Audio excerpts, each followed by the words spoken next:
Let's talk about leverage. I think leverage is a term that I've thrown around. I don't want to say I've coined it. I literally didn't invent the word. You might have. But I do think I've brought it to the Dynasty space before. A lot of people have been talking about it. I'm sure it's been used in content in the past, but the last couple of years I've brought the term leverage, hashtag leverage. I mean, literally just type in hashtag leverage on Twitter and you'll see tweets from me using that back multiple years. So I think it's a word that gets used a lot, but we've also had people come on our streams. I've had people message me and go, hey, I just leverage trade. And then I look at it and I gave up 2 dimes for a quarter. And I'm like, yeah, that wasn't a great trade, man. You gave up a quarter and you got back 2 dimes. Now, right. Think of this. Go back to the term. I've talked about this on a couple pods before, but go back to the term. What is a lever, Shane? When you think lever. Pull. Oh, okay. Okay. When you picture a lever, I always picture like a teeter-totter or like a seesaw. Yeah. But truly a lever, if you look at the definition of a lever, we walk up to this huge boulder, okay? I go up to the boulder, you go up to the boulder, neither of us can move it. However, what does a lever do? A lever allows us to add an additional thing, tool, whatever, right, to maybe help move something. And it's not just weight. It's not just, I can't lift 600 pounds. My max deadlift at one point was 445, but 600? 690, but whatever. Yeah, 600, can't move it. Now, leverage would help bring in another piece that might be able to help me move it with that assistance, right? So I can do 80% of it. The lever helps do the other 20%. The other thing is we may be able to move it at a different angle or in a different direction because now we have forces that are going in multiple directions. So that's where leverage comes in. That's literally where the word leverage comes from. And it's the same in these trades. So if you're making a leverage trade, and we talked about this on our wide receiver pivoting up and pivoting down deals, leverage is just a term. You have to make sure you're getting the leverage.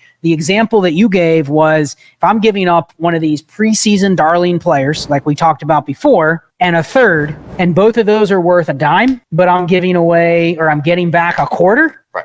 Who cares what those 2 pieces are? The real leverage trade would be, man, I'm giving up something that's worth $1 and I'm giving up another thing that's worth 50 cents, but I'm giving it up in the form of 2 different things, a coin and a dollar bill. And you're just Venmoing me $1.25. So it's more convenient to get the $1.25 just sent to me, sent right to my account. But the leverage is I'm getting actually more value back. And that value is made up in the 2 different pieces. And in Dynasty terms, it's like, okay, usually I'm trading that in a range where running back for tight and a third. I look at the running back as maybe that's not 75%, 80%, but it's damn near close. They're almost the same thing. They're occupying the same purpose on my roster, but you're also giving me a third, which allows me flexibility to go do whatever it is down the road. So I think that's where I prefer leverage.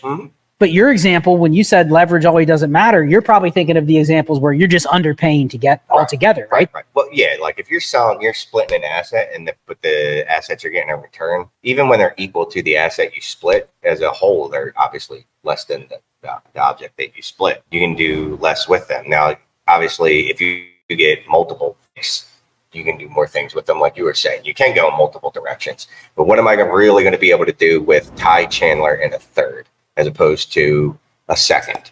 You know what I mean? And it's, maybe I don't use leverage correctly, but I think of it from a psychological standpoint a lot of times, where what gives me more leverage in a trade? Would it be this one item or would it be these 2 inferior items? I don't mean to call a player inferior, but I mean in the terms of this topic that we are. So to me, I want the stronger one asset because I can actually do more, I don't want to say useful, but more meaningful and more impactful things with that one specific higher quality item than I can with the 2 lower quality items. I think that's the major theme here with leverage is a lot of times I want to get leverage in trades when I can look at what I'm trading away and I go, there's a very good chance that one of the 2 pieces, if not both of the pieces that I'm getting back, literally serve the same exact purpose and have the same value as what I'm trading away. Right.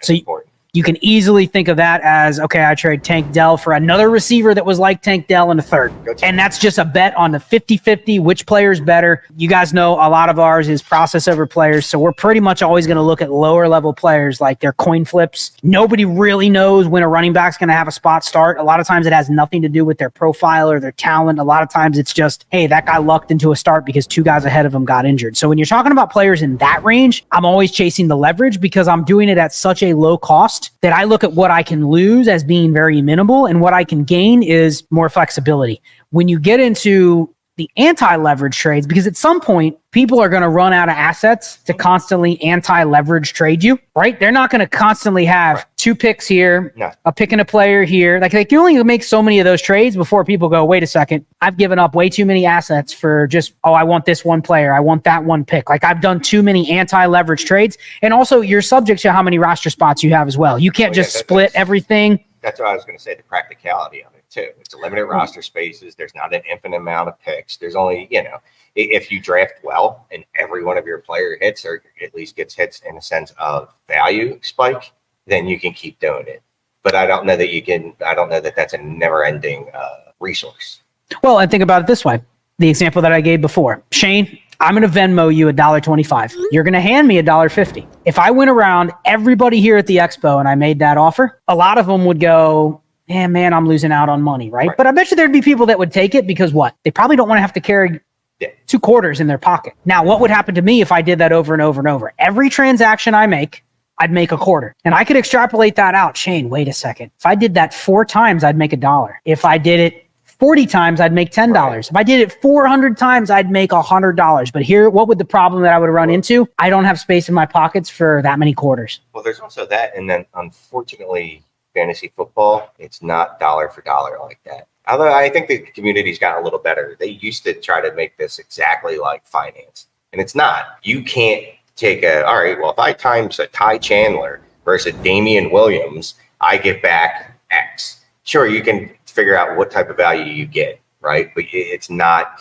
exact. Well, no, it's a good example because you're going to get to a point where you go, I have to now set a lineup, which means I somehow had to turn all that money into something that is practically useful in my lineup. Meaning if it's a start 11, but I have 8 third-round picks, I have to find a way to then anti-leverage, to consolidate, and get back into players that are in startable range. Now, But here's then you end up sending 2/3 for Tank Dell because you need a starter. No. Well, this is the key. This is why we're talking about it in the preseason. Why is it advantageous to make this move now? Ty Chandler for a third and another running back because we are 20 weeks away from the fantasy football playoffs. How could that make sense where you have, and we've talked about this tons of times, but as you get more direct information of what is scoring points, what is valuable, what the market is for something that actually matters, then you're willing to go and actually anti-leverage trade to get what you need, and you don't mind overspending a little bit, especially if it's in the form of 2/3 during the season, but I'm buying a spot start that might start for 2 games.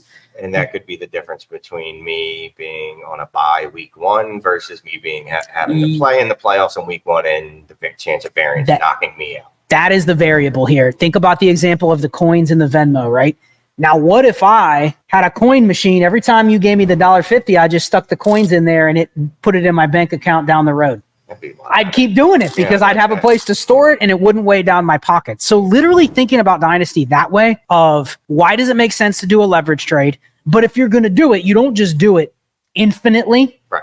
Until Shane, guess what? I have all the fab, all the bad running backs, 4th round picks, every 4th and every 3rd, and I still have a full roster. And then I get to next year and Shane goes, well, Scott, you got 72 assets and it's a 32-man roster.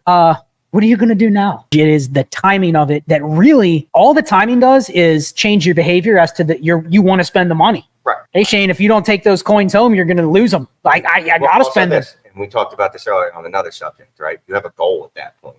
Your goal right then and there is, well, I want to win this fantasy championship. I want to win this dynasty league because, well, it'll pay off the next 3 years of dues of this. My ROI will be through the roof if I win another league. You have an actual goal at that point where I don't want to say the goal in the preseason is illusionary, but it is. And last thing, if you were a team that is, what is the term? Stanking.